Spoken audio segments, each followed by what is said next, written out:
Hi hello friends welcome back to our channel.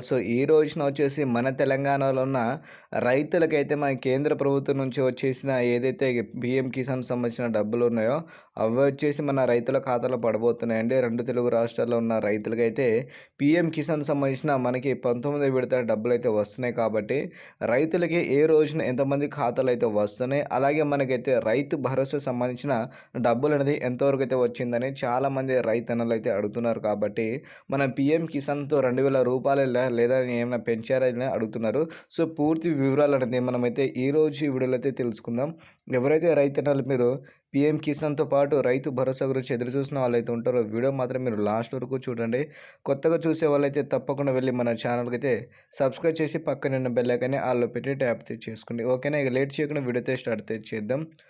ముందుగా చూసుకుంటే మన తెలంగాణలో ఏదైతే రైతుల కోసం కేంద్ర ప్రభుత్వం అటు నుంచి ఏదైతే హామీ అయితే ఇచ్చిందో, మన తెలంగాణ కాకుండా మళ్ళీ ఆంధ్రప్రదేశ్‌లో కూడా అయితే మన దేశం మొత్తంగా ఉన్న రైతులకైతే పీఎం కిసాన్ సంబంధించిన డబ్బులైతే రావాల్సి ఉంది కదా! 19 విడత డబ్బులు. ఈ 19 విడత డబ్బులనేది మనకైతే మార్చి 2వ తారీఖున వచ్చేసి రైతుల ఖాతాలో విడుదల చేస్తున్నట్టు మనకైతే చెప్పడమైతే జరిగిందండి. వ్యవసాయ శాఖ మంత్రిగా మనకైతే కేంద్రంలో మొత్తానికి హామీ ఇచ్చిన విధంగా మార్చి 2వ తారీఖున వచ్చేసి మన తెలంగాణలో ఉన్న రైతులకైతే దాదాపుగా గతంలో ఎవరైతే పొందున్నారో వాళ్ళందరికైతే డబ్బులైతే మనకైతే 19 విడత కింద అయితే డబ్బులైతే రావడం అయితే జరుగుతుందండి. దాంతోపాటు చూసుకుంటే ఏదైతే ఈకేవైసీ ప్రాబ్లమ్ గతంలో చూసారో, ఒకవేళ మీకు ఈకేవైసీ పూర్తి అయిపోతే మీకు కూడా అయితే వస్తాయండి. ఎవరికైతే రైతులకి ఈకేవైసీ కాకుండా ఉంటారో వాళ్ళకైతే ఎలాంటి పీఎం కిసాన్ సంబంధించిన డబ్బులైతే రావు. కాబట్టి మీకు ఇంకా డేట్ అయితే ఉందండి. మనమైతే రేపు 28వ తారీఖు కాబట్టి రేపు రోజు కూడా మనమైతే ఈకేవైసీ అయితే చేసుకోవచ్చు.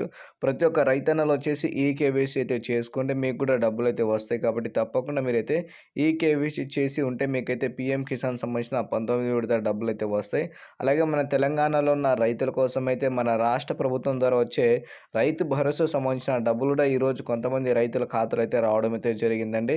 ఎకరాల లిమిట్ లేకుండా అందరికైతే వస్తున్నాయండి. 4 ఎకరాల వరకు వచ్చింది. అలాగే ఈ రోజున 1 ఎకరం కలిగిన వారు కూడా రైతుల ఖాతాలో 6,000 రూపాయలు వచ్చిందండి. అసలు ఏ మాత్రం అర్థం కాకుండా రైతుకు ఎంతమందికి ఏ విధంగా వస్తున్నాయో ఎవ్వరికైతే అర్థం అవ్వట్లేదండి. ఒక్కసారి రైతన్నలు మీకు రైతు భరోసా సంబంధించిన డబ్బులు వచ్చి ఉంటే మాత్రం ఒక్కసారి వీడియో కింద మీరు కామెంట్ అయితే చేయండి. అలాగే ఈసారి వచ్చేసి మన తెలంగాణలో ఎవరైతే పీఎం కిసాన్ అప్లై చేసుకోవాలనుకుంటున్నారో వెంటనే మీరైతే అప్లై అయితే చేసుకుంటే మీకు కూడా మనకి 19 విడత డబ్బులైతే వస్తాయండి. అలాగే మనకి కేంద్రం నుంచి కానీ మన రాష్ట్ర ప్రభుత్వం నుంచి ఏదైనా అప్డేట్ వస్తే మన ఛానల్‌లో మీకోసం నేను నోటిఫికేషన్ రూపంలో తీసుకొస్తున్నాను. కాబట్టి ఒక్కసారి మీరైతే మన ఛానల్‌కి అయితే సబ్స్క్రైబ్ చేసి ఉండండి. ఓకేనా?